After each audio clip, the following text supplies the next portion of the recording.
his coach, and we should have us a pretty good match here. Of course, Rogers is a very strong and overpowering wrestler.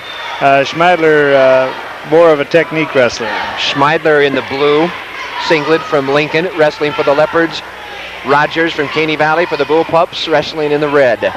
Boy, do you see how intense Rogers was at mid-mat as we got ready to wrestle? He was holding that pose all through the medal award from the other weight class. He certainly looked like he had something in mind. We'll see if he does. Just underway in the first period, as we said. Schmeidler unbeaten, 34-0. Rogers 33-0. Boy, howdy, something's got to break. Something's got to give. We'll see what. Well, we know one thing. One of them's not going to be undefeated anymore when this is over. Boy, that's the way it works, I guess, in this high school competition. As we said, these unbeaten wrestlers, these are two of them that started the tournament with 10. Rogers in on the legs. Of course, Schmeidler trying to get that sprawl and that drive into him to stop it. And there goes the takedown. That was a nice takedown by Rogers.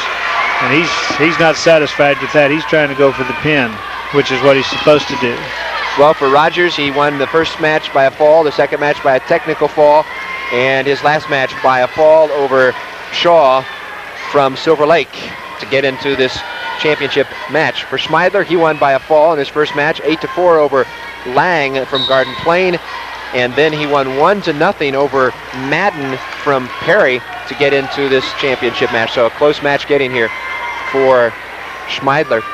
Again, coming in, he's 34-0. He was a state qualifier last year, a junior, as Fred said, head coach Darrell Schmeidler. Coach's son, huh? Coach's son. Yeah. Seems to be a good year for them. They've done pretty well so far in all classes. Well, Rogers, of course, trying to hang on to what he's got there. He's getting too high, and Schmeidler's about ready to come out the backside and get his reversal. There he has it. Again, Schmeidler from Lincoln, wrestling in the blue singlet, ties it up with that reversal. 2-2, 16 seconds left in the first period, and he's got Rogers flattened against the mat. Rogers from Caney Valley, the Bullpups, head coach George Jackson. They took first at the Heston Regional. And for Rogers, a four-time state qualifier, 21 falls on the season, so he knows how to put an opponent's shoulders to the mat. We end the first period with a tie score, 2-2, and well, 100. Is there a premier weight class in wrestling? I mean, where you have the best athletes? You have 13 of them. There you go. That's a safe answer. Of course, you know, I guess you could say that the majority of all high school kids are somewhere between 135 and 160 pounds. So you got more involved, but you can't take anything away from the rest of them. From the lower weight classes, yeah. Rogers was just about a second away from an escape there, too, at the end of the period. So we'll see what happens here. He's got the legs in, and he's trying to control everything and go for that near fall. I've been seeing a lot of leg work. There's been a lot of these wrestlers in the championship match. Do you have to be good with your legs to get to this level?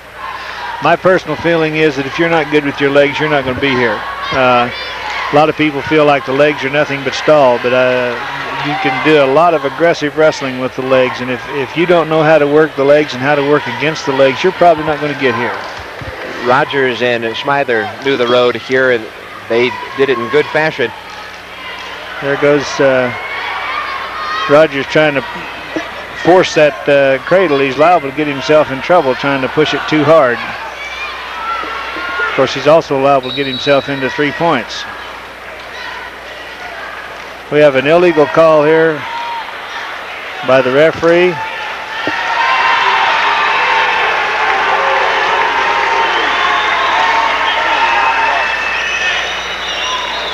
Rogers talking to the official about that. I don't know what he called him for there. I missed it, whatever it was, but he's calling for injury time. I don't know whether we have a replay on that where we can see exactly what happened. We'll take a look at that in just a second. Rogers then loses a point, so Schmeidler in the blue from Lincoln picks up the point.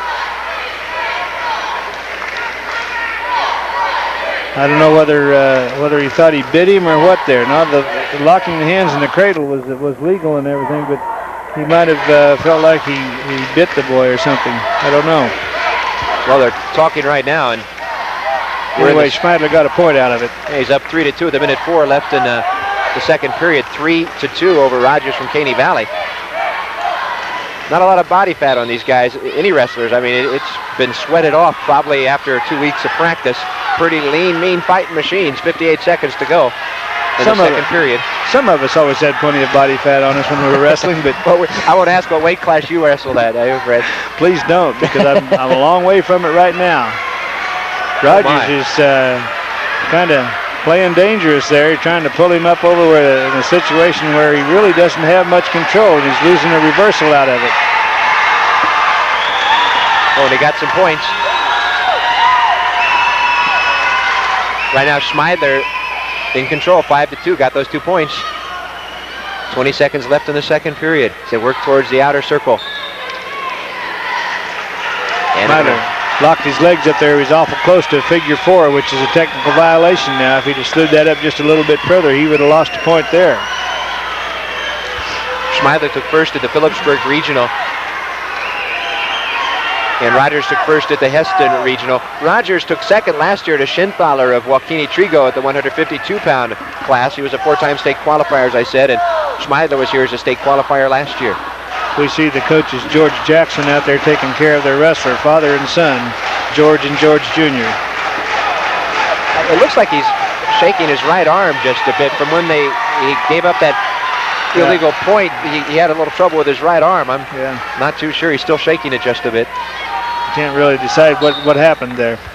20 seconds and counting in the second period. 5-2, the wrestler from Lincoln, Tom Schmeidler, in the blue singlet on top and out in front.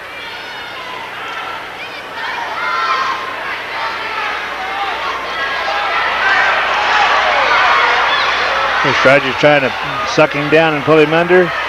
And the referees say no points.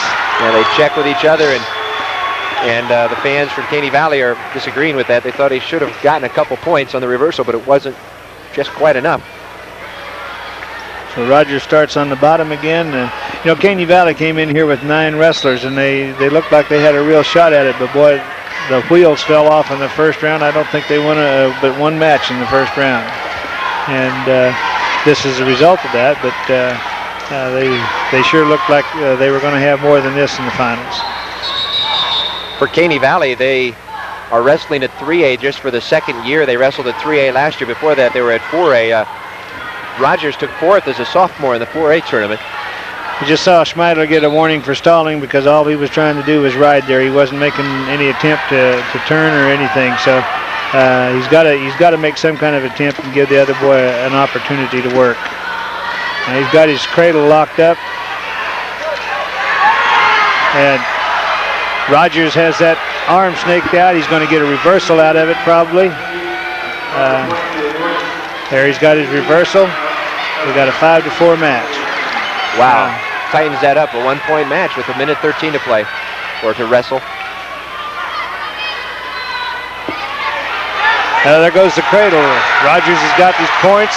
He's going to take the lead here by 2 points probably.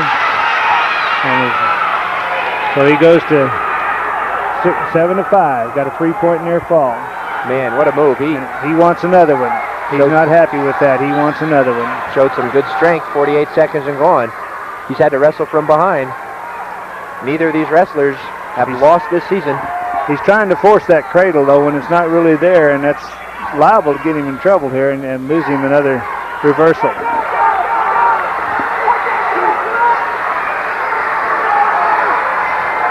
He got a 2-point near fall out of that by pulling him back to his back.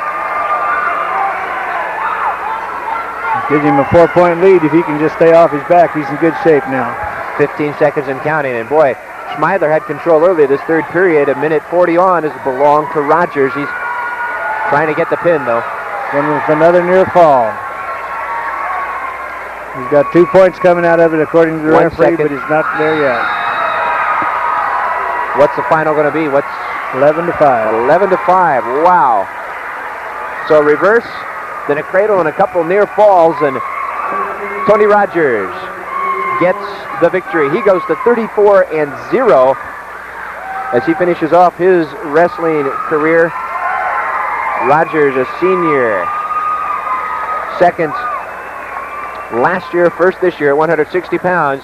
And for Tom Schmeidler, what a tremendous effort wrestler from Lincoln showed some great strength. Couldn't hold on in that third period. Ended up his season with a 34-1 mark. So Smidler's got another shot at it too next year. So if he develops as much next year as he did this last year, he ought to not have too much trouble. Well, we're going to take another timeout as we're going to be looking forward to the 170-pound weight class of the 321A State Wrestling Tournament. We'll be back for more wrestling action right after this timeout.